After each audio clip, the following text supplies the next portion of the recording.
السلام عليكم ورحمة الله وبركاته. نكمل قصتنا النقيب أبو درع والقاصر بالبارت العاشر. لجين فتحت عيوني بثقل لقيتهم كلهم دائما مداري وأنا نايمة بفراشي، وأم حسين لازمة إيدي وقاعدة، ونسرين يمها، وعلي واقف بعيد عني مشتف إيدي. أم حسين هاي يما شلون صرتي وهسه والله وقعتي قلبي عليك. نسرين شلون صرتي لجونة بعدش دايخة. علي أم كوثر سوي لها شي تاكله، أنا طالع إذا صار شي اتصلوا بي. لو جين أحس نفسي فاصلة عنهم ما بي أجاوبهم. درت وجهي للحائط وغمضت. نسرين كانت جابت ريوق. هشقد حاولت نسرين وياي بس ما أكلت شي. بقيت أسبوع على هاي الحالة. إذا أم حسين تحلفني بروح أهلي آكل لقمتين مو أكثر. جسمي ضعف ووجهي صار شاحب. منين أقوم للحمام أدوخ وأحسن القاع تفتر بيه، أريد أوقع. نسرين قالت ارجعي دوامك حتى نفسيتك تتحسن. بس بي اروحا بس بي اروحا للدوام، وانا اذا يجي الليل ذكريات اهلي كلهم تهجم علي مرة واحدة. كنت ممددة بفراشي ومسافر ويا ذكرياتي. سمع الصوت على صوت علي بالباب يحكي بصوت عالي، وأمه تهدي بي. ما كنت مركزة بالصوت. فجأة انفتح الباب ودخل علي. يتقدم اتجاهي بسرعة، سحبني من ايدي وقال علي شنو قومي لشوف. لجين استغربت تصرفه. ردت اوقف. دخت قعدت قلت له عمو والله دايخة. علي لجين ايش وقت تبقين هذا حالك، عازلة نفسك ومطوية ومنطوية وحدك متوقعة على نفسك بالحزن. ها عبالي بس انتي اهلك راحوا. انا عمري سنتين وخسرت ابوي، هذا يومي اتحصر على ريحته وانا زلمة بشوره. وليش لو قاعدين يوم واحد يمي بالمكتب وتشوفين المصايب مالت العالم، انا متأكد راح تهون عليك مصيبتك. تدرين قبل كم يوم ابن قتل اهله وعمامه عايشين وياهم 30 نفر، سكتهم بلحظة واحدة. وبعد هواية غيرهم مصايب ما يشيلها العقل. ولك بابا كافي اصحي عاد، مو شليتي حالي. لجين كان يحكي بحرقة وأمه واقفة بالباب تبكي وتمسح دموعها بشيلتها. كل ما أحاول أوقف يختل توازني وأرجع أقعد. علي حجية جهزيها أخذها الدكتور اختصاص، مبين عندها فقر دم لأن ما تاكل. لجين اجت أم حسين ونسرين قعدني للحمام، ونسرين سبحتني. استحيت منها بس مالي روح أعارض، هو أنا قوة حاملة نفسي. كملت طلعتني قعدتني على سرير وشطت شعري، سوت ضفيرة، لبستني عباية إسلامية وحجاب، وصاحت لأم حسين تنطي خبر العلي كله احنا جاهزين. أخذني هو وأمه والدكتور. أول ما شافني قال مبين فقر دم ولازم تسوي تحاليل كاملة. امشي. وساند راسي على خالة أم حسين، وعلي يمشي قدامنا كل شوي يلتفت علينا. كملنا تحليل وسحبوا مني دم. بعد نص ساعة طلعت وفعلا كان دم حاد، فقر دم حاد. انطاني أبر وشراب، نصحني آكل أكلات تزود الدم مثل كرفس وزبيب ورمان وكبدة. طلعنا من الدكتور وصلنا يم السوق. نزل علي ما أعرف وين، دقايق ورجع بيده علاقة. وصلنا البيت انطى العلاقة النسرين وقالها هاي كبدة اشويها إلها وجبريها تاكلها. وفعلا شوتها نسرين وجابتها إلي أنا تلعب نفسي من الأكباد. أول ما شفتها درت وجهي. نسرين انتي مو مال عيني وغاتي، خلى أروح أصيح علي يدمغش يلا تاكلي. لو جاي ابتسمت بوعت لها صفح. صارت تسوي لي لقم صغار وتنطيني، وأنا قوة أبلع اللقمة وأشرب وراها قلاص عصير كامل حتى يروح طعمه. بعد يومين حسيت صرت أحسن. ونسرين قالت حرام صارلك 10 أيام ما مداومة، راحت عليك هواي دروس، بس ما يخالف أنا أشرحن إلك. بس باكر لازم تداومين لأن النوب يفصلوك. ثاني يوم جهزت نفسي ولبست زي المدرسة. جت عمتي قالت علي حياخذك المدرسة حتى باكر يرجع الخط ياخذك. كملت طلعت لقيته قاعد بالسيارة لابس الزي العسكري والنظارات على عيونه. صعدت يمه سديت الباب بدون كلام. علي يا هلا بست لجين حكاها باوع اللي رجع باوع للطريق. انا هم ما حكيت، ظليت ساكتة. علي تريقتي. لجين هزيت راسي بالنفي. طلعت مستعجلة. علي شفته ركل السيارة سوبر ماركت شوية ورجع فتح الباب وحط العلاقة بحضني. كان جايب نسات العصاير. قلت له عمو هواية ذني شو اسوي بيهن؟ علي مشكلتك هاي العلاقة كلها تاكلينها حتى مرة ثانية ما تطلعين بدون ريوق. وصلنا المدرسة. نزلت هو راح بعد ما اتأكد من دخولي لمدرستي. شافتني ودق اجت تركض حضنتني. ودق لجونة مشتاقت لك والله الحمد لله على سلامتك يا عمي، والله بالي يمك حتى ما عندك موبايل حتى اطمن عليك. لجين قلت لها انا زينة حلق قدامك كل شي ما بيها. دخلنا الشعب البنات سلمان عليه بدنت ودق تنطيني الدروس اللي فاتت حتى باجي نسرين من أرجع تشرحن إلي. دخلت المدرسة المادة وجت يمي قالت الحمد لله على سلامتك ماما شلون صرتي؟ جاوبتها زينة قالت إجا سيادتنا غيب طلاب الإجازة بسبب مرض التيفو معافية إن شاء الله. تفاجأت يعني علي قايل لهم بيا تيفو هو جاي طالب لي إجازة. انتهى الدوام طلعنا ننتظر برا. طبقت سيارة يمنا نزل منها شاب يجي عمره 20 سنة طويل وأسمراني. مرة واحدة شفته قبل ما كنت منتهية ودق من شافته قالت اجا اخوي حمزة. الولد اجا يتقدم باتجاهنا. حمزة السلام عليكم. لجين ردت السلام بدون ما اباوع عليه. ودق حمزاوي هاي صديقتي لجون اللي حكيت لكم عنها. لجين قال اهلا وسهلا بها وطلب من اخته تصعد بالسيارة وقال لها شوفي صديقتك اذا تروح حتى اوصلها بطريقي. بس انا شاورتها قلت لها مشكورين هسه يجي الخط. عافتني وراحت وصعدت ويا اخوها وانا شوية وجاني ابو الخط رجعني للبيت. ودخلت المطبخ شفت ام حسين مسوية جدر دورمة كبير حتى جاي تلف بي. سلمت عليها وسألتها اكو خطة مبين عندنا انا مسوية هواي.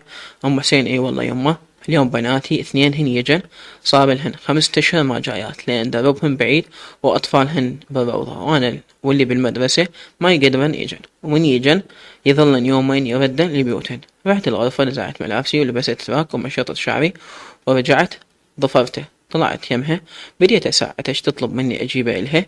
مرة كبيرة ما تقدر كل شوية تقوم. دخلت نسرين واطفالها. نسرين يما فديت البنات النادرات اليوم لجونا واقفة بالمطبخ. لجين ابتسمت الها قلت لها باجي ترى من وراك هواي شرح لا تفرحين. نسرين اضحك.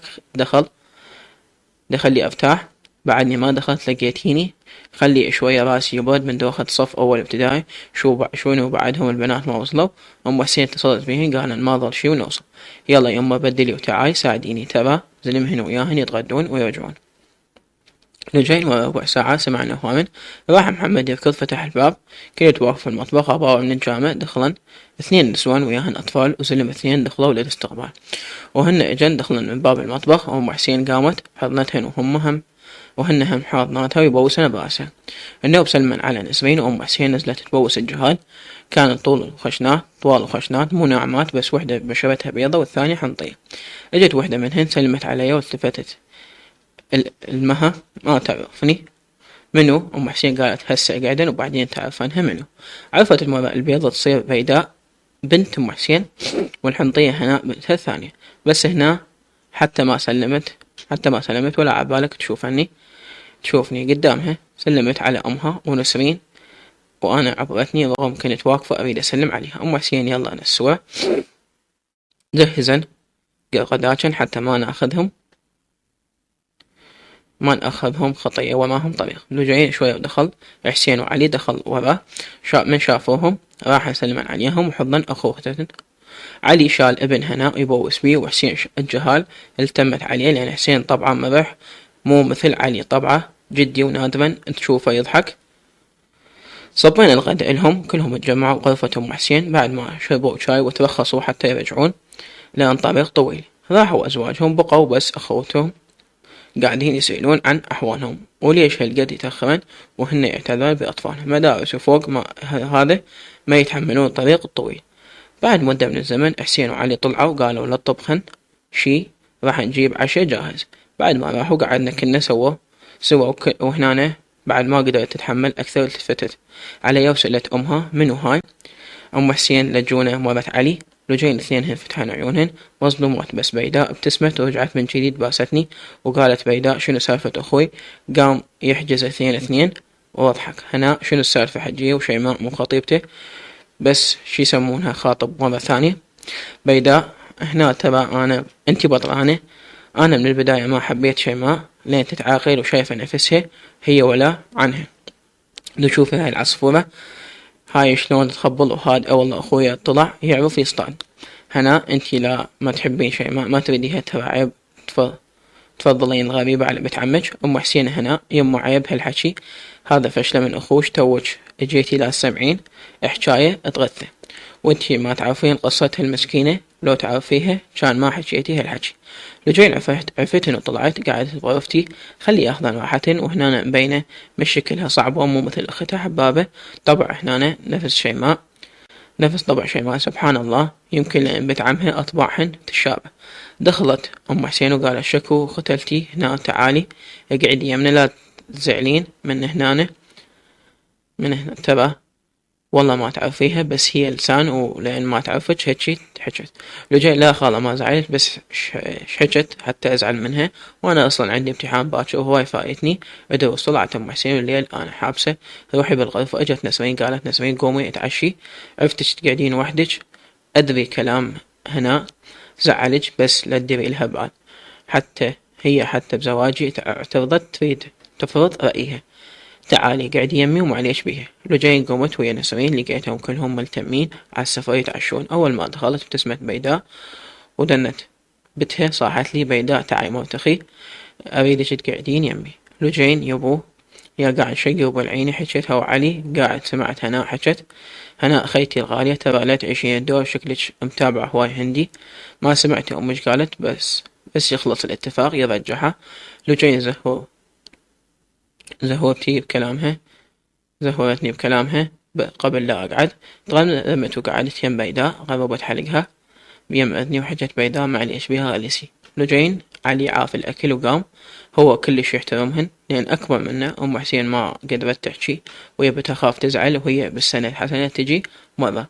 كملنا العشاء ونسرين جابت الشاي بس علي قال دزوا قلاصي للاستقبال. كنا قاعدين وما حسينا غير دخلت شيماء 40 أبوها بعد ما طالع سلمت على الكل ما سلمت علي. راحت قعدت يم هنا واثنين هين يتخازمن وياي. أم خازة كنا نحكي وفات علي من يمنا صعد لغرفته ومن شافته شيماء طفت من مكانها استأذنت وصعدت ورا.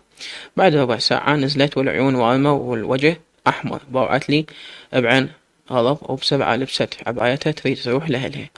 نزل علي لابس البنطلون الأسود والقميص أبيض كاف أودانه وريحة العطر تبست البيت عبالك سابح بيه. أم حسين تريد تفهم من شيماء ايش بيها باكر وهي مطنقرة تريد ترجع لأهلها. تعال علي وقف بالباب وقالها امشي اوصلك بطريقي. أول ما راحت هنا صارت تحكي أشكال وألوان بس ما كانت توجه الحكي إلي. بس أنا مو غبية حتى ما أفهم هي تقصدني. هنا الله لا ينطي كان السبب. رجال مالتش حالاتهم هيك طشروا الله لا يوفق اطشرهم. نسرين ماكو داعي هالحكي أم خالد ترى عيب ولجين بقد خالد ابنك ترى زحمة تخلين عقلك وياها. هنا مو انتي نفس الشي تشابهن بالوجوه ماي ابو القفة سلاية. نسرين الله يسامحك أم خالد صرت انا السلاية. لجين أم حسين زمخت بتها.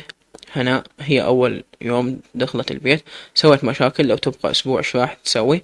عرفت هنا رحت أقرأ هن كلهن أقارب مو غرب عادي يزعلن ويرضن. ثاني يوم جمعة وأم حسين أخذت بناتها البيت جدهن وبعدها تاخذن للسوق. نسرين لجونا أكو مرة جيراننا فاتحة صالون حروح أحفن وجهي يمها ما أتأخر. محمد وكوثر بغرفتهم يلعبون بلي سد الباب نص ساعة وأرجع. لجين هي راحت وأنا بديت بالتنظيف. البيت نظيف بس نظفت غرفتي وخليت ملابسي بالغسالة وصعدت غرفة علي أنظفها وأخذت السطل والماسحة وصعدت بديت أرتب بالفراش وبعدها خليت الملابس بالسلة حتى أنزعهم أغسلهم. طول ما أنا أنظف كان الشباك مفتوح حتى يتغير الهواء. من كمل سديته وسديت البردة وصارت ظلمة. دخلت الحمام الداخل الغرفة غسلت ايديه ورجليه وطلعت من الحمام. خليت ايدي على يدة الباب بدت افتحه وفجأة دخل علي تفاجأ بوجودي ما انطاني مجال اطلع. دخل وسد الباب وراه